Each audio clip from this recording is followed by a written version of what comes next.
Hi everyone, welcome to Business Studies class by Don Bosco PU College, Chitradurga.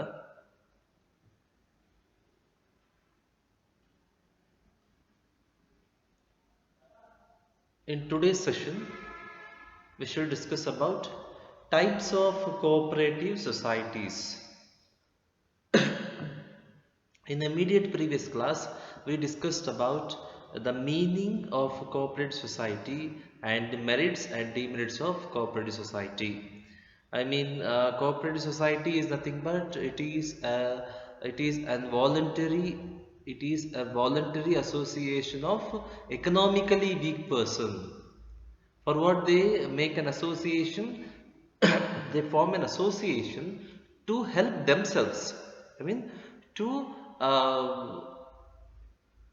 strengthen themselves economically. ಇಲ್ಲಿ ನಾವು immediate previous ಕ್ಲಾಸ್ನಲ್ಲಿ ಏನು ಓದಿದ್ವಿ ಅಂದರೆ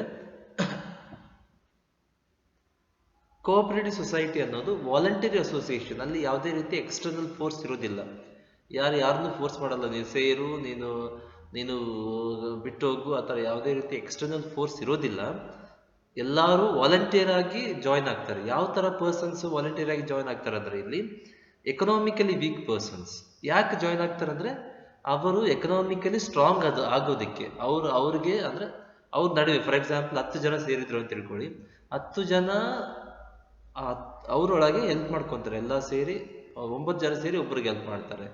ಅದಾದ್ಮೇಲೆ ಇನ್ನೂ 9 ಜನ ಸೇರಿ ಇನ್ನೊಬ್ರಿಗೆ ಹೆಲ್ಪ್ ಮಾಡ್ತಾರೆ. ಆ ಥರ ಅಂದರೆ ಅವ್ರಿಗೆ ಹೆಲ್ಪ್ ಮಾಡ್ಕೊಡೋದಕ್ಕೆ, ಎಕನಾಮಿಕಲಿ ವೀಕ್ ಆಗಿದ್ದಾರೆ, ಅವ್ರು ಎಕನಾಮಿಕಲಿ ಸ್ಟ್ರಾಂಗ್ ಆಗೋದಿಕ್ಕೆ ಏನು ಮಾಡ್ತಾರೆ, ಅವ್ರದ್ದೇ ಆದಂಥ ವಾಲಂಟರಿ ಅಸೋಸಿಯೇಷನ್ ಮಾಡ್ಕೊತಾರೆ. ಆ ಅಸೋಸಿಯೇಷನ್ಗೆ ಕೋಆಪರೇಟಿವ್ ಸೊಸೈಟಿ ಅಂತಾರೆ. ಎಷ್ಟು ಟೈಪ್ಸ್ ಇದೆ ಕೋಆಪರೇಟಿವ್ ಸೊಸೈಟಿ ಅಲ್ಲಿ ನೋಡೋಣ. ಅಂದರೆ ಯಾವ್ಯಾವ ವಿಧಗಳಿದೆ ಅಂತ ನೋಡೋಣ.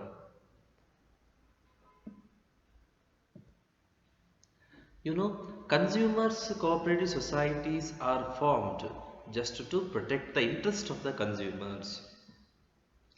This consumers cooperative society includes consumers. From the name itself, you can recognize that, or from the name itself, you can come to know that it includes consumers.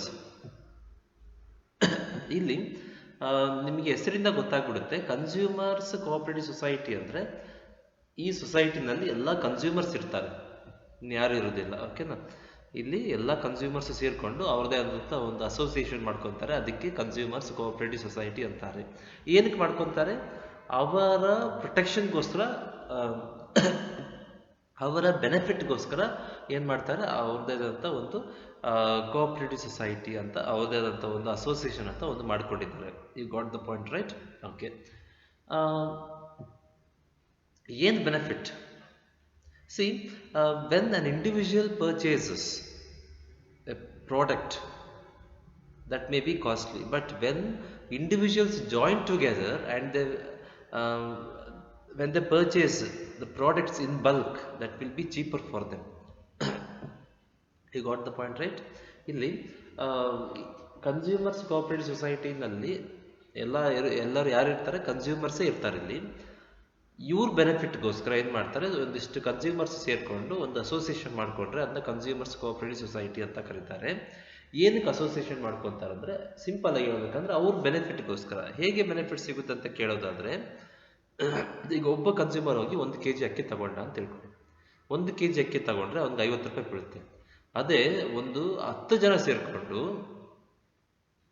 10 kg ಅಕ್ಕಿ ತಗೊಂಡ್ರೆ, ಅಂದರೆ ಬಲ್ಕಲ್ಲಿ ತಗೊಂಡ್ರೆ 50 ರೂಪಾಯಿ 45 ರೂಪಾಯಿ ಆಗುತ್ತೆ. ಅಂದರೆ ಒಬ್ಬೊಬ್ಬರಿಗೆ 5 ರೂಪಾಯಿ ಸೇವ್ ಆಗುತ್ತೆ. ಅಂದರೆ ಬೆನಿಫಿಟ್ ಅದು ಅವ್ರಿಗೆ, right? You got the point, right? ಈ ರೀಸನ್ಗೋಸ್ಕರ ಇದು ಎಕ್ಸಾಂಪಲ್ ಕೊಟ್ಟಿದ್ದಷ್ಟೇ. ಅಕ್ಕಿ ಅನ್ನೋದು ಈ ಥರ ತುಂಬ ನಡೀರುತ್ತೆ. ಫಾರ್ ಎಕ್ಸಾಂಪಲ್, ನಾನು ಟ್ರ್ಯಾಕ್ಟರ್ನ ದುರ್ಗದಲ್ಲಿ ತಗೊಂಡ್ರೆ ನನಗೆ 8 ಲಕ್ಷ ಬೀಳುತ್ತೆ. ಅದೇ ಫ್ಯಾಕ್ಟರಿಗೆ ಹೋಗಿ ತಗೊಂಡ್ರೆ ನನಗೆ ಒಂದು 50,000 ಕಮ್ಮಿ ಆಗ್ಬೋದು.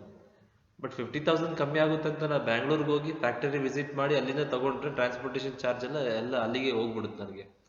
ಸೊ ಹಾಗಾಗಿ ಏನು ಮಾಡ್ತೀನಿ, ನಾವು ಕನ್ಸ್ಯೂಮರ್ಸು ಒಂದು 10 ಜನ ಸೇರಿಕೊಂಡು 10 ಟ್ರ್ಯಾಕ್ಟರ್ಸ್ ತರೋಕ್ಕೆ ಬ್ಯಾಂಗ್ಳೂರ್ಗೆ ಹೋದರೆ 7,50,000 ಸಿಗುತ್ತೆ. ಅವಾಗ ಒಬ್ಬೊಬ್ಬರಿಗೆ 50,000 ಅಂದರೆ ಟ್ರಾನ್ಸ್ಪೋರ್ಟೇಷನಲ್ಲಿ ತೆಗೆದ್ರು 40,000 ಸೇವ್ ಆಗುತ್ತೆ. ಯಾಕಂದರೆ ನಾವು ಯಾವುದೇ ವಸ್ತುನ ಬಲ್ಕಲ್ಲಿ ತಗೊಂಡ್ರೆ ನಮಗೆ ದುಡ್ಡು ಕಮ್ಮಿಗೆ ಸಿಗುತ್ತೆ, ಅಂದರೆ ಚೀಪರ್ ಆಗಿ ಸಿಗುತ್ತೆ, ಅಂದರೆ ದುಡ್ಡು ಸೇವ್ ಮಾಡ್ಬೋದು. ಈ ರೀಸನ್ಗೋಸ್ಕರ ಏನು ಮಾಡ್ತಾರೆ, ಕನ್ಸ್ಯೂಮರ್ಸ್ ಎಲ್ಲ ಸೇರಿಕೊಂಡು ಒಂದು ಅಸೋಸಿಯೇಷನ್ ಮಾಡ್ಕೊತಾರೆ. ಅದನ್ನ ಏನಂತಾರೆ, ಕನ್ಸ್ಯೂಮರ್ಸ್ ಕೋಆಪರೇಟಿವ್ ಸೊಸೈಟಿ ಅಂತ ಕರೀತಾರೆ. You got the point right? Okay. Next, producers cooperative society. See, ನಾನು ಎಲ್ಲ ಪಾಯಿಂಟ್ಸಿಗೂ ಪ್ರಿಸೈಸ್ ಆಗಿ ಹೇಳ್ತೀನಿ, ಜಾಸ್ತಿ ಡ್ರ್ಯಾಗ್ ಮಾಡೋದಿಲ್ಲ. ಓಕೆ, ಪ್ರಿಸೈಸ್ ಆಗಿ ಎಷ್ಟು ಹೇಳಬೇಕು, ಎಷ್ಟು ಇನ್ಫಾರ್ಮೇಷನ್ ಬೇಕು ಅಷ್ಟೇ ಹೇಳ್ತೀನಿ. Okay, but at the same time there will not be shortage of information. Sufficient information ಕೊಡ್ತೀನಿ, ಸುಮ್ಮನೆ ಡ್ರ್ಯಾಗ್ ಮಾಡೋದಿಲ್ಲ.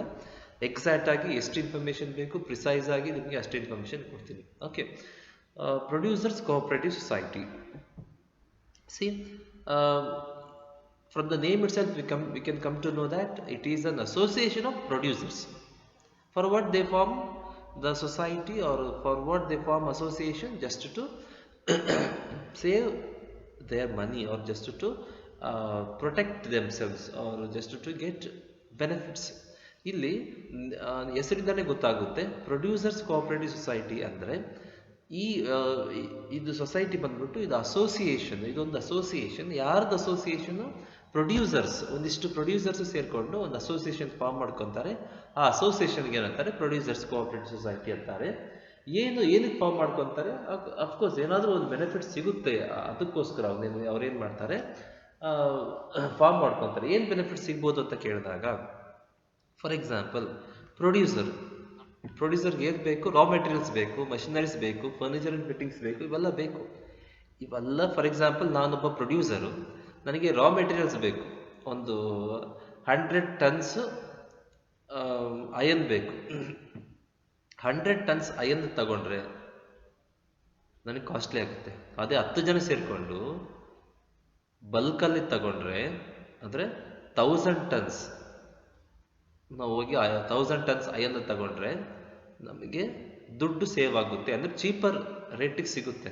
ಅದೇ ಹೇಳಿದ್ನಲ್ಲ, ಕನ್ಸ್ಯೂಮರ್ಸ್ 1 kg ಅಕ್ಕಿ ತಗೊಂಡ್ರೆ 50 ರೂಪಾಯಿ ಬೀಳುತ್ತೆ. ಅದು 10 ಜನ ಸೇರಿಕೊಂಡು 10 kg ಅಕ್ಕಿ ತಗೊಂಡ್ರೆ 45 ರೂಪಾಯಿ ಬೀಳುತ್ತೆ. ಅದೇ ಥರ ಇವ್ರಿಗೂ ಅಷ್ಟೇ, ರಾ ಮೆಟೀರಿಯಲ್ಸ್ನ ಇಂಡಿವಿಜುವಲ್ ಪ್ರೊಡ್ಯೂಸರ್ ಹೋಗಿ ತಗೊಂಡ್ರೆ ಕಾಸ್ಟ್ಲಿ ಆಗುತ್ತೆ. ಅದೇ ಒಂದು 10 ಜನ ಪ್ರೊಡ್ಯೂಸರ್ಸ್, 20 ಜನ ಪ್ರೊಡ್ಯೂಸರ್ಸ್ ಹೋಗಿ ಬಲ್ಕಲ್ಲಿ ತಗೊಂಡ್ರೆ ಅವ್ರಿಗೆ ಚೀಪರ್ ರೇಟಿಗೆ ಸಿಗುತ್ತೆ, ಅಂದರೆ ದುಡ್ಡು ಸೇವ್ ಆಗುತ್ತೆ.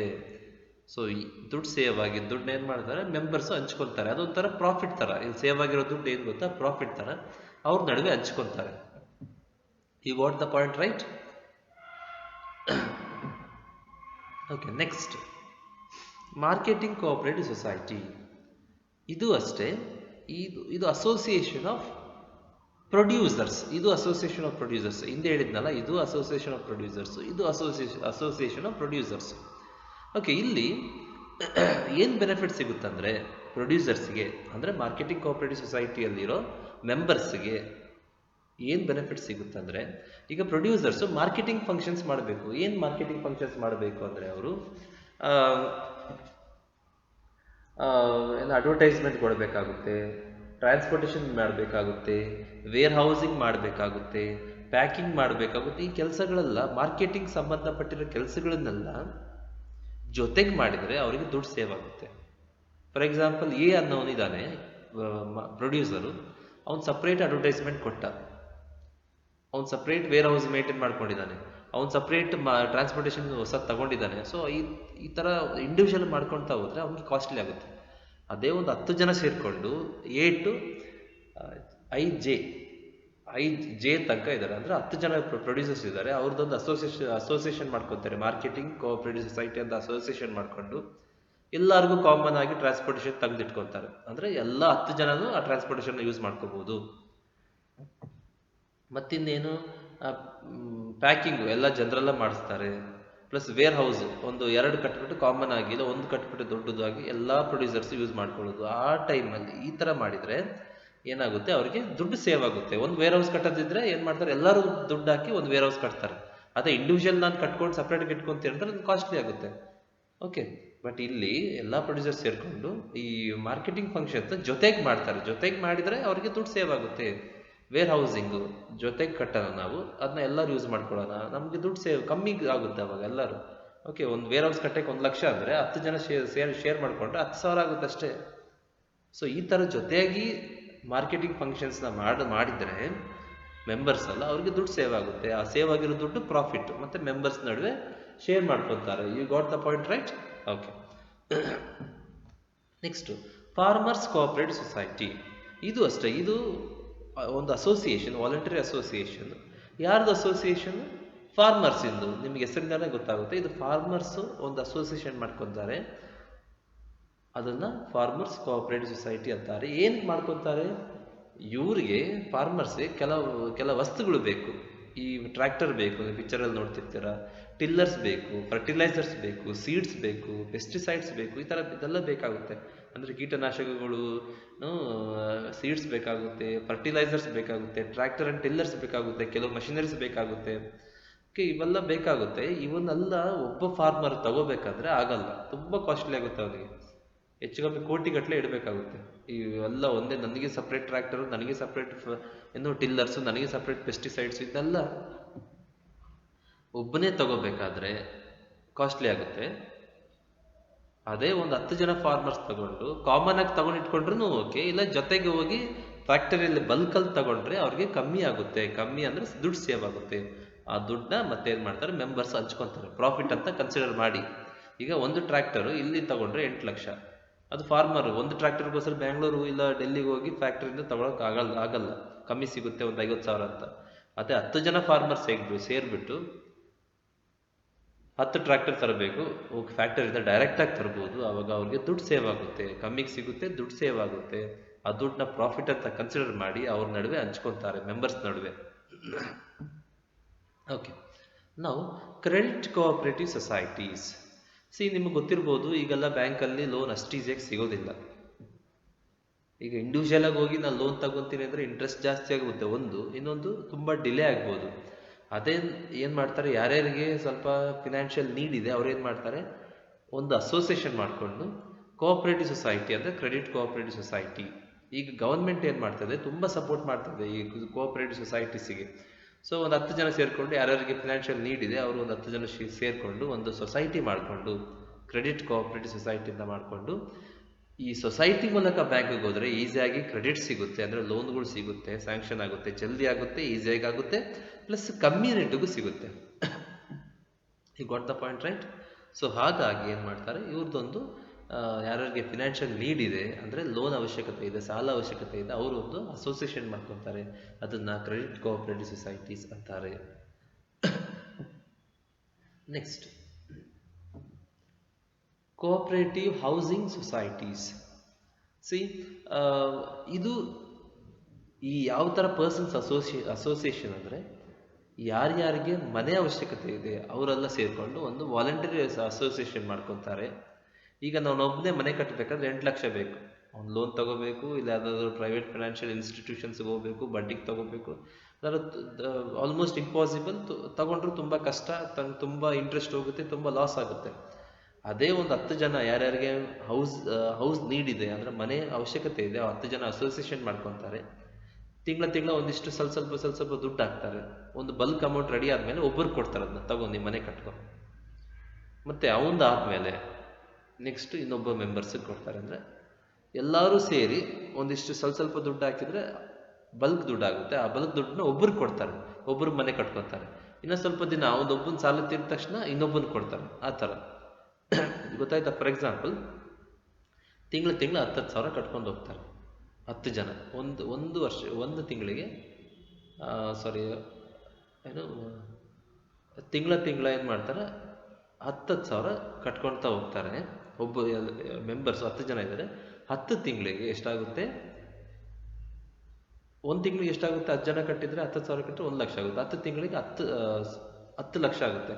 10 ಲಕ್ಷನ ಒಬ್ರು ಕೊಡ್ತಾರೆ, ತಗೊಂಡು ಮನೆ ಕಟ್ಕೊ 10 ಲಕ್ಷದಲ್ಲಿ ಅಂತ. ಇನ್ನ 10 ತಿಂಗಳಾದ್ಮೇಲೆ ಅಷ್ಟೊತ್ತಿಗೆ ಇವನ್ ಸಾಲ ತೀರಿರುತ್ತೆ. ಇನ್ನು 10 ತಿಂಗಳಾದ್ಮೇಲೆ ಇನ್ನೊಂದು 10 ಲಕ್ಷ ರೆಡಿ ಆಗಿರುತ್ತೆ. ಯಾಕಂದ್ರೆ 10 ಜನ ಒಬ್ಬೊಬ್ರು 10,000 ಹಾಕಿದ್ರೆ ತಿಂಗಳ 10 ತಿಂಗಳಿಗೆ ಎಷ್ಟಾಗುತ್ತೆ, 10 ಲಕ್ಷ ಆಗುತ್ತೆ. ಕರೆಕ್ಟಾ? ನೀವು ಕ್ಯಾಲ್ಕುಲೇಟ್ ಮಾಡಿ ನೋಡ್ಬೇಕಿದ್ರೆ. ಸೊ 10 ತಿಂಗಳಾದ್ಮೇಲೆ ಇನ್ನೊಬ್ರಿಗೆ 10 ಲಕ್ಷ ಸಿಗುತ್ತೆ. ಗೊತ್ತಾಯ್ತಾ? ಸೊ ಆ ತರ ಒಬ್ಬೊಬ್ಬರಾಗಿ ಹೆಲ್ಪ್ ಮಾಡ್ತಾ ಬರ್ತಾರೆ. ಅದೇ 10,000 ಈಸಿಯಾಗಿ ಕಟ್ತಾರೆ, ತಿಂಗಳ 10,000 ಕಟ್ಟೋದು easy.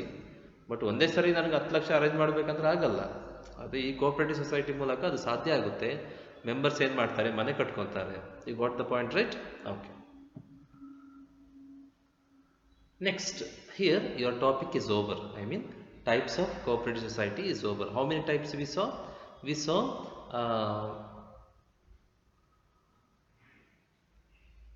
first consumers cooperative societies we saw, and we saw about producers cooperative society, and next we saw marketing cooperative society, and then we discussed about farmers cooperative society, and also we discussed about credit cooperative society. The last one, cooperative housing society.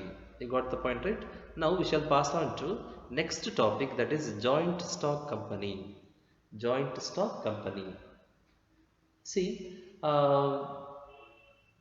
it is just from the name itself we can understand. Here there will be many persons join together, put the money together and start a company. From the picture itself we can understand. Here there will be many persons joining together, I mean joining their hands together and starting a business and running a business. You got the point, right? Okay. When we go to definition, the Companies Act 2013, I mean if the company is formed according to Companies Act 2013, then that company will be considered as joint stock company. You got the point, right? As per section 2 of Act 2013, a company means company incorporated under this act or any other previous company law. You got the point, right? ಇಲ್ಲಿ ನಿಮಗೆ ಹೆಸರಲ್ಲೇ ಗೊತ್ತಾಗುತ್ತೆ, ತುಂಬ ಜನ ಸೇರಿ ಒಂದು ಕಂಪನಿನ start ಮಾಡ್ತಾರೆ, ಅದು ನಡೆಸ್ತಾರೆ, ಅದನ್ನ ಜಾಯಿಂಟ್ ಸ್ಟಾಕ್ ಕಂಪನಿ ಅಂತಾರೆ. ಲೀಗಲ್ ಆಗಿ ಹೇಳ್ಬೇಕಂದ್ರೆ ಒಂದು ಕಂಪನಿ ಇದೆ, ಕಂಪನೀಸ್ ಆಕ್ಟ್ 2013 ಅಂತ ಇದೆ. ಕಂಪನೀಸ್ ಆಕ್ಟ್ 2013 ಪ್ರಕಾರ ನಮ್ಮ ಕಂಪನಿನ ರಿಜಿಸ್ಟರ್ ಮಾಡಿಸಿದ್ರೆ ಇಲ್ಲ ಫಾರ್ಮ್ ಮಾಡಿದ್ರೆ ಆ ಕಂಪನಿ ಏನಂತ ಕರೀತಾರೆ, ಜಾಯಿಂಟ್ ಸ್ಟಾಕ್ ಕಂಪನಿ ಅಂತ ಕರೀತಾರೆ. ಯೂಶಲಿ ಜಾಯಿಂಟ್ ಸ್ಟಾಕ್ ಕಂಪನಿ ಅಂದರೆ ಹೇಗಿರುತ್ತಂದ್ರೆ ಇಲ್ಲಿ ಕಾಮನ್ ಸೀಲ್ ಇರುತ್ತೆ, ಅಂದರೆ ಇದೊಂದು ಆರ್ಟಿಫಿಷಿಯಲ್ ಪರ್ಸನ್. ನಾವು ನ್ಯಾಚುರಲ್ ಪರ್ಸನ್ ಅಂತ ಯಾರು ಕರಿತೀವಿ? ನ್ಯಾಚುರಲ್ ನಾವು ತಿಂತೀವಿ, ನಡಿತೀವಿ, ಊಟ ಮಾಡ್ತೀವಿ, ಮಾತಾಡ್ತೀವಿ, ಮಲಗ್ತೀವಿ. ಬಟ್ ಆರ್ಟಿಫಿಷಿಯಲ್ ಪರ್ಸನ್ ತಿನ್ನೋದಕ್ಕಾಗೋದಲ್ಲ, ಬ್ರೀತ್ ಮಾಡೋಕ್ಕಾಗಲ್ಲ, ತಿನ್ನೋಕ್ಕಾಗಲ್ಲ, ಬಟ್ ಬೇರೆ ಕೆಲಸ ಮಾಡ್ಬೋದು. ಫಾರ್ ಎಕ್ಸಾಂಪಲ್ ನಾವು ಸೈನ್ ಮಾಡ್ತೀವಿ, ಅದು ಸೈನ್ ಮಾಡುತ್ತೆ, ಕಾಮನ್ ಸೀಲ್ ಇರುತ್ತಲ್ಲಿ. ನಾವು ಬೇರೆಯವ್ರಿಗೆ ಸಾಲ ಕೊಡ್ತೀವಿ, ಕಂಪನಿನೂ ಈ ಕಂಪನಿ ಸಾಲ ಕೊಡೋಕ್ಕಾಗುತ್ತೆ. ಬೇರೆಯವ್ರನ್ನ ಸಾಲ ತಗೊತೀವಿ, ಈ ಕಂಪನಿ ಸಾಲ ತಗೊಳುತ್ತೆ. ನಮ್ಮ ಹೆಸರಲ್ಲಿ ಆಸ್ತಿ ಇರುತ್ತೆ, ಈ ಕಂಪನಿ ಹೆಸರಲ್ಲೂ ಆಸ್ತಿ ಇರುತ್ತೆ. ಸೊ ಈ ಥರ ಇದನ್ನ ಆರ್ಟಿಫಿಷಿಯಲ್ ಪರ್ಸನ್ ಅಂತ ಕರಿತೀವಿ. ಈ ಗಾಟ್ ದ ಪಾಯಿಂಟ್, ರೈಟ್? ಇಲ್ಲಿ ದುಡ್ಡು ಯಾರಿಂದ ಕಲೆಕ್ಟ್ ಮಾಡ್ತಾರೆ ಅಂದರೆ ಕ್ಯಾಪಿಟಲ್ನ ಓನರ್ ಸ್ವಲ್ಪ ತಂದಿರ್ತಾರೆ, ಪ್ಲಸ್ ಶೇರ್ ಹೋಲ್ಡರ್ಸಿಂದ ಅಂದರೆ ಪಬ್ಲಿಕ್ಕಿಂದ ಕಲೆಕ್ಟ್ ಮಾಡ್ಕೊತಾರೆ. ಪ್ಲಸ್ ಓನರ್ಸ್ ಏನು ಮಾಡ್ತಾರೆ, ಒಂದಿಷ್ಟು ಮೆಂಬರ್ಸ್ನ ಬೋರ್ಡ್ ಆಫ್ ಡೈರೆಕ್ಟರ್ಸ್ ಅಂತ ಅಪಾಯಿಂಟ್ ಮಾಡ್ತಾರೆ. ಆ ಬೋರ್ಡ್ ಆಫ್ ಡೈರೆಕ್ಟರ್ಸ್ನು ಈ ಕಂಪನಿನ ನಡೆಸ್ಕೊತ ಹೋಗ್ತಾರೆ. ಓಕೆ, ನಿಮಗೆ ಸ್ವಲ್ಪ ಐಡಿಯಾ ಸಿಕ್ಕಿದ್ರೆ ಸಾಕು ಮೀನಿಂಗಲ್ಲಿ. ಇನ್ನು ಫುಲ್ ಐಡಿಯಾ ಯಾವಾಗ ಸಿಗುತ್ತಂದರೆ ನಾವು features of joint stock company ನೋಡಿದಾಗ ನಿಮಗೆ ಫುಲ್ ಕ್ಲಿಯರ್ ಐಡಿಯಾ ಸಿಕ್ಬಿಡುತ್ತೆ.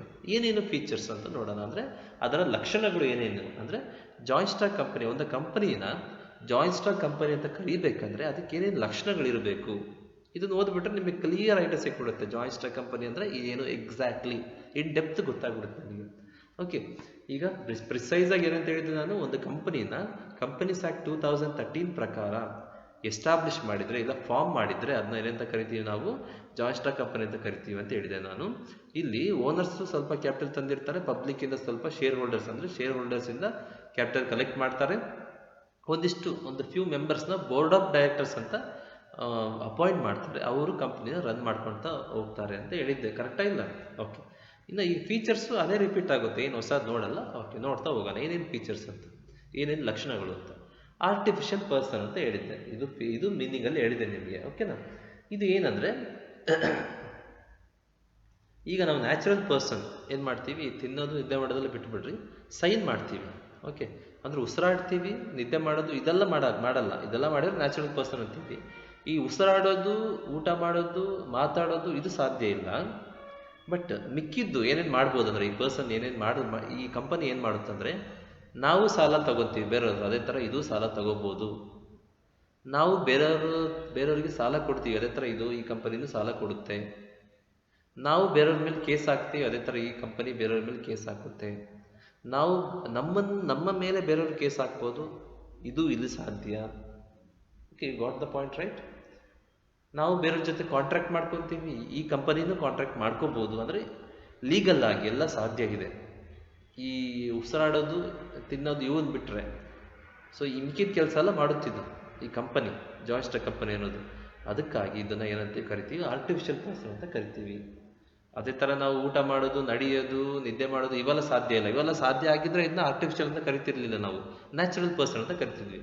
ಅದು ಬಿಟ್ಟು ಈ ಊಟ ಮಾಡೋದು, ತಿನ್ನೋದು, ಏನೋ ಮಲ್ಗೋದು ಇವೆಲ್ಲ ಬಿಟ್ಬಿಟ್ಟು ಏನು ಮಾಡ್ಬೋದು, ಇದ್ರ ಹೆಸರಲ್ಲಿ ಆಸ್ತಿ ಇರ್ಬೋದು.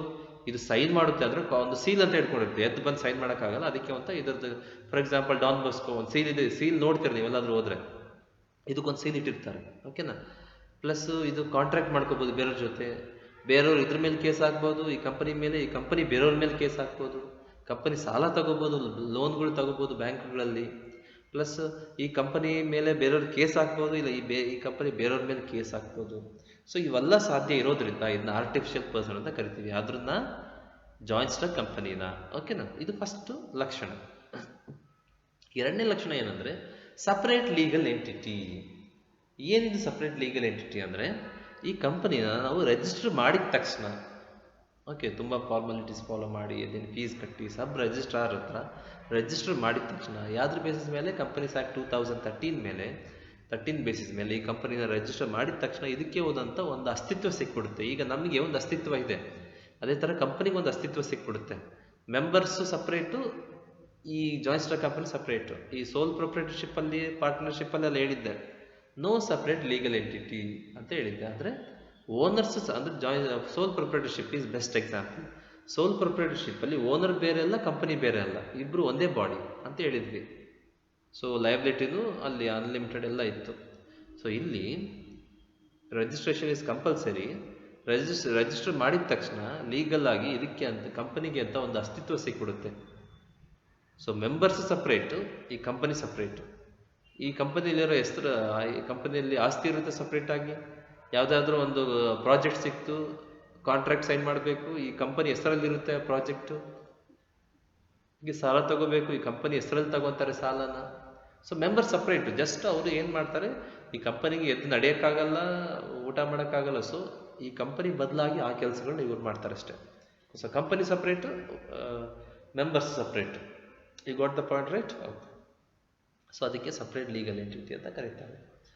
ಇಲ್ಲಿ ಫಾರ್ಮೇಷನ್ ಅಂತ ಬಂದಾಗ, ಅಂದರೆ ಈ ಕಂಪ್ನಿನ ಎಸ್ಟಾಬ್ಲಿಷ್ ಮಾಡಬೇಕಂತ ಬಂದಾಗ ಇದು ಕಷ್ಟ. ಇಲ್ಲಿ ಎಸ್ಟಾಬ್ಲಿಷ್ ಮಾಡೋದು ತುಂಬ ಕಾಂಪ್ಲಿಕೇಟೆಡ್ ಪ್ರೊಸೆಸ್ ಅಂತ.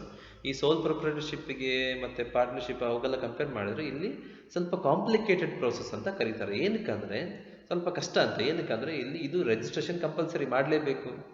ರಿಜಿಸ್ಟ್ರೇಷನ್ ಮಾಡಬೇಕು ಅಂತ ಹೋದಾಗ ಅಲ್ಲಿ 100 ಡಾಕ್ಯುಮೆಂಟ್ಸು ಕೊಡಬೇಕು, 100 ಡಾಕ್ಯುಮೆಂಟ್ಸ್ ರೆಡಿ ಮಾಡಬೇಕು, 100 ಜನ ಹತ್ರ ಸೈನ್ ತಗೋಬೇಕು, ಅಲ್ಲಿ ಫೀಸ್ ಕಟ್ಟಬೇಕು, ವೆಯ್ಟ್ ಮಾಡಬೇಕು, ಟೈಮ್ ಪ್ರೊಸೆಸ್ ಮುಗಿಯೋ ತನಕ, ಆ ಪ್ರೊಸೆಸ್ ಆಗೋ ತನಕ ವೆಯ್ಟ್ ಮಾಡಬೇಕು. ಹಾಗಾಗಿ ಇಲ್ಲಿ ಫಾರ್ಮೇಷನ್ ಅಂದರೆ ಕಂಪನಿನ ಫಾರ್ಮ್ ಮಾಡೋದು ಕಷ್ಟ ಇಲ್ಲಿ.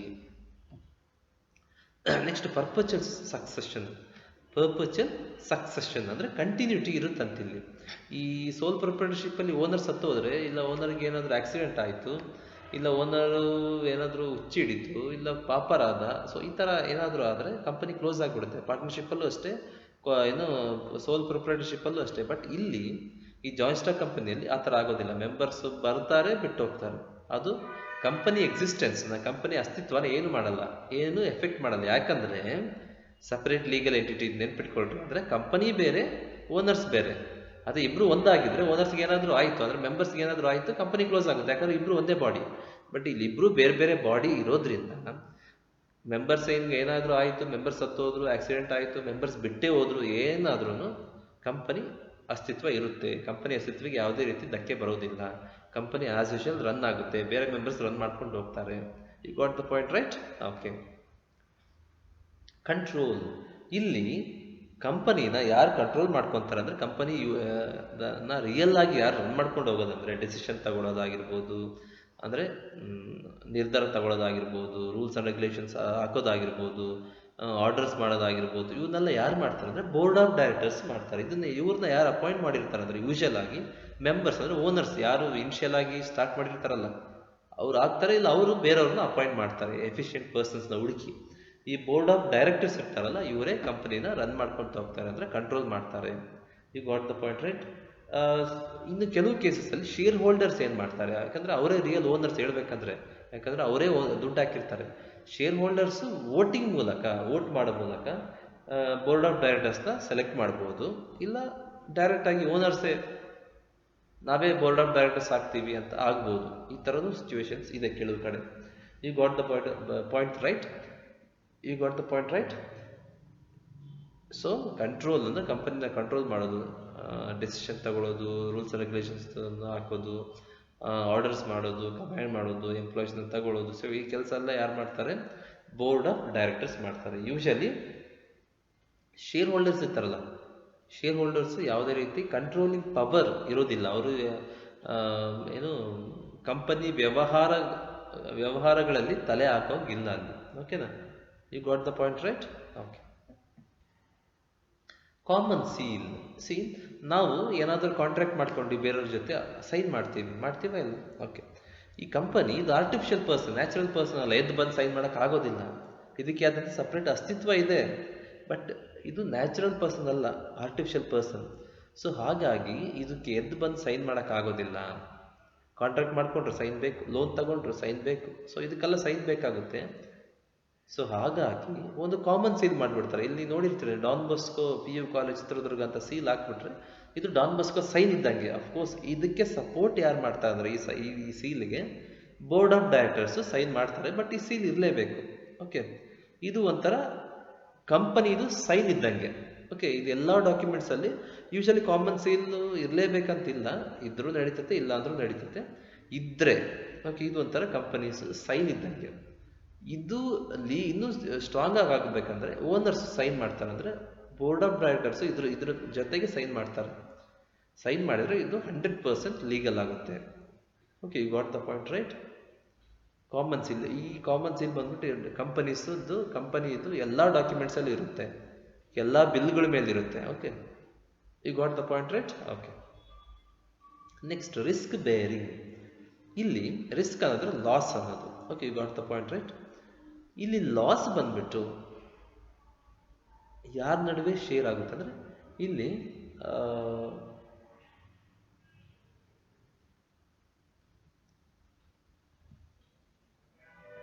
ಓಕೆ, ಇಲ್ಲಿ ರಿಸ್ಕ್ ಅಂದರೆ ಲಾಸ್. ಈ ಲಾಸ್ ಬಂದ್ಬಿಟ್ಟು ಯಾರ ನಡುವೆ ಶೇರ್ ಆಗುತ್ತೆ ಅಂದರೆ ಶೇರ್ ಹೋಲ್ಡರ್ಸ್ ನಡುವೆ ಹಂಚಿಬಿಡ್ತಾರೆ, ಯಾಕಂದರೆ ಅವರೇ ಕ್ಯಾಪಿಟಲ್ ಹಾಕಿರೋದು. ಸೊ ಹಾಗಾಗಿ ಈ ಶೇರ್ ಹೋಲ್ಡರ್ಸ್ ನಡುವೆ ಹಂಚಿಬಿಡ್ತಾರೆ. ಕಂಪನಿ ಆಸ್ತಿ ಇದೆಯಲ್ಲ ಅದನ್ನ ಮಾರ್ಕೊಡ್ರಿ, ಅದು ಲಯಬಿಲಿಟಿಗೆ ಬರುತ್ತೆ, ಈ ಲಾಸ್ಗಲ್ಲ. ನೆನ್ಪಿಟ್ಕೊಳ್ರಿ, ಲಯಬಿಲಿಟಿ ಬೇರೆ, ಇದು ಲಾಸ್ ಬೇರೆ. ಲಾಸ್ ಆಯಿತು ಕಂಪನಿಗೆ 10 ಲಕ್ಷ ಲಾಸ್ ಆಯಿತು. ಶೇರ್ ಹೋಲ್ಡರ್ಸ್ 10 ಜನ ಇದ್ದಾರೆ, 10 ಜನ ನಡುವೆ ಹಂಚಿಬಿಡ್ತಾರೆ. You got the point right. So ಇಲ್ಲಿ ಲಾಸ್ನ ಬರ್ಡನ್ ಬಂದ್ಬಿಟ್ಟು ಮೆಂಬರ್ಸ್ ಮೇಲೆ ಯೂಶಲಿ ಬೀಳೋದಿಲ್ಲ, ಶೇರ್ ಹೋಲ್ಡರ್ಸ್ ಮೇಲೆ ಬೀಳುತ್ತೆ. ಯಾಕಂದರೆ ಪ್ರಾಫಿಟ್ ಬಂದರೂ ಶೇರ್ ಹೋಲ್ಡರ್ಸ್ಗೆ ಹಂಚುತ್ತಾರೆ. You got the point right, dividend ರೂಪದಲ್ಲಿ. ಅದೇ ಥರ ಲಾಸ್ ಬಂದರೂ ಅವ್ರ ನಡುವೆ ಹಂಚುತ್ತಾರೆ. ಯಾರ ನಡುವೆ? ಶೇರ್ ಹೋಲ್ಡರ್ಸ್ ನಡುವೆ. ಈಗ ಲಯಬಿಲಿಟಿ ಅಂತ ಬಂದಾಗ, ಹೊಣೆಗಾರಿಕೆ ಅಂತ ಬಂದಾಗ, ಈ ಹೊಣೆಗಾರಿಕೆ ಬಂದ್ಬಿಟ್ಟು ಲಿಮಿಟೆಡ್ ಅಂತೆ, ಅಂದರೆ ಅನ್ಲಿಮಿಟೆಡ್ ಅಲ್ಲ. ಈ ಸೋಲ್ ಪ್ರೊಪ್ರೈಟರ್ಶಿಪ್ ಅಲ್ಲಿ ಅನ್ಲಿಮಿಟೆಡ್. ನನ್ನ ಹತ್ರ ಬೇರೆ ನೋಡ್ರಪ್ಪ, ಕಂಪನಿನ ಮಾರಿದ್ರೆ 50,000 ಬಂತು, ನಾನು 50,000 ಮಾತ್ರ ಕಟ್ತೀನಿ ಅಂತ ಹೇಳಕ್ ಬರಲ್ಲ. ಲಯಬಿಲಿಟಿ ಎಷ್ಟು 1 ಲಕ್ಷ ಇದೆಯಾ, 50,000 ಕಟ್ಟಿದ ಕಂಪನಿ ಎಲ್ಲ ಮಾರಿ ಇನ್ನು 50,000 ನಿನ್ನ ಪರ್ಸನಲ್ ಪ್ರಾಪರ್ಟಿ ಮಾರಿ ತಾಂಬ. ಯಾಕಂದ್ರೆ ನೀನು ಬೇರೆಲ್ಲ, ಕಂಪನಿ ಬೇರೆ ಅಲ್ಲ, ಅಲ್ಲಿ ಸಿಂಗಲ್ ಬಾಡಿ ಅಂತ ಹೇಳಿದ್ವಿ. ಬಟ್ ಇಲ್ಲಿ ಕಂಪನಿ ಸಪ್ರೇಟ್ ಲೀಗಲ್ ಎಕ್ಸಿಸ್ಟೆನ್ಸ್ ಅಂತ ಹೇಳಿದ್ವಲ್ಲ, ಸಪ್ರೇಟ್ ಲೀಗಲ್ ಎಂಟಿಟಿ ಅಂತ ಹೇಳಿದ್ವಲ್ಲ. ಇಲ್ಲಿ ಕಂಪನಿ ಬೇರೆ, ಮೆಂಬರ್ಸ್ ಬೇರೆ ಇಲ್ಲಿ. ಸೊ ಮೆಂಬರ್ಸಿಂದು ಅವ್ರು ಎಷ್ಟು ಕ್ಯಾಪಿಟಲ್ ತಂದಿರ್ತಾರೋ ಅಷ್ಟಿಗೆ ಲಿಮಿಟೆಡ್. ಅದೊಂದು. ಇನ್ನೊಂದೇನೆಂದರೆ ಈಗ ಅಂದರೆ ಎಲ್ಲಿ ತನಕ ಲಿಮಿಟೆಡ್ ಆಗಿರುತ್ತಂದರೆ, ನಾವೆಷ್ಟು ಕ್ಯಾಪಿಟಲ್ ತಂದಿರ್ತೀವಿ ಅಷ್ಟು ತನಕ ಲಿಮಿಟೆಡ್ ಅಷ್ಟೇ.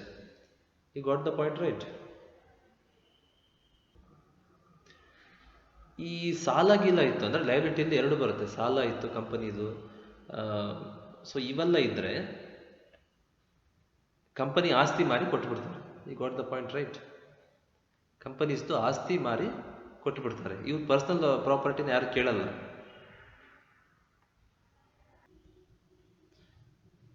ಸೋಲ್ ಪ್ರೊಪ್ರೈಟರ್ಶಿಪ್ ಅಲ್ಲಿ ಪರ್ಸನಲ್ ಪ್ರಾಪರ್ಟಿ ಕೇಳ್ತಾರೆ, ಬಟ್ ಇಲ್ಲಿ ಪರ್ಸನಲ್ ಪ್ರಾಪರ್ಟಿ ಯಾರು ಕೇಳಲ್ಲ. ನಾನು ಫಾರ್ ಎಕ್ಸಾಂಪಲ್ 4 ಜನ ಇದ್ರು, ಎಲ್ಲ 10,000 ತಂದಿದ್ದಾರೆ ಅಂದರೆ 1:1:1 ಆಗ್ಬಿಡುತ್ತೆ. ಸೊ ನಾನು ಎಷ್ಟು ಕ್ಯಾಪಿಟಲ್ ತಂದಿದ್ದೀನಿ ಅಷ್ಟಕ್ಕೆ ನಾನು ಪೇ ಮಾಡ್ತೀನಿ, ನಾನು ಅಂದರೆ ಲಯಬಿಲಿಟಿನ ಹೊರತೀನಿ.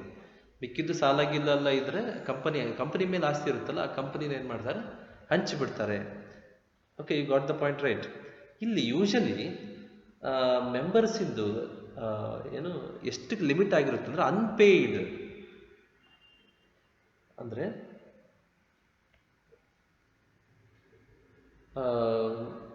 members can be asked to contribute to the loss only to the extent of unpaid amount of share.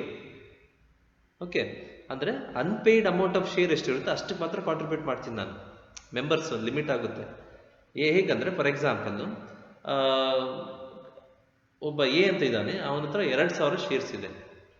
ಒಂದು ಶೇರ್ ಬೆಲೆ 10,000 ಅಂದರೆ 30,000 ಆಯಿತು, 20,000 ಆಯಿತು. ಈಗ ಗಾಟ್ ದ ಪಾಯಿಂಟ್. ಒಂದು ಶೇರ್ ಬೆಲೆ 10 ರೂಪಾಯಿ, 2,000 ಶೇರ್ ಇಟ್ಕೊಂಡಿದ್ದಾನೆ, ಬಟ್ ಅವನಿಗೆ 7 ರೂಪಾಯಿ ಕೊಟ್ಬಿಟ್ಟಿದ್ದೀವಿ. ಅಂದರೆ 7 ರೂಪಾಯಿ ಕೊಟ್ಟಿದ್ದೀವಿ. ಎಷ್ಟು ಕೊಟ್ಟಿದ್ದೀರಾ?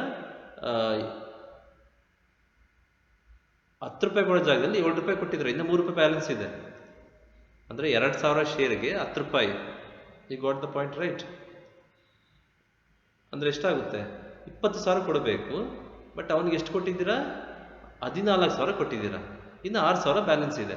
ಇದೇ ಲಯಬಿಲಿಟಿ ಅಂತಾರೆ. ಇದು ಕಟ್ಬಿಡ್ಬೇಕು ಅಷ್ಟೇ. ಅಂದರೆ ಇವರು ಯಾರು ಕಟ್ಟಬೇಕು? ಮೆಂಬರ್ಸ್ ಕಟ್ಟಬೇಕಾಗುತ್ತೆ. ಮೆಂಬರ್ಸ್ ಇರ್ತಾರಲ್ಲ, ಅವ್ರು ಕಟ್ಟಬೇಕಾಗುತ್ತೆ. Okay, we shall continue the next topic in the next class. Thank you.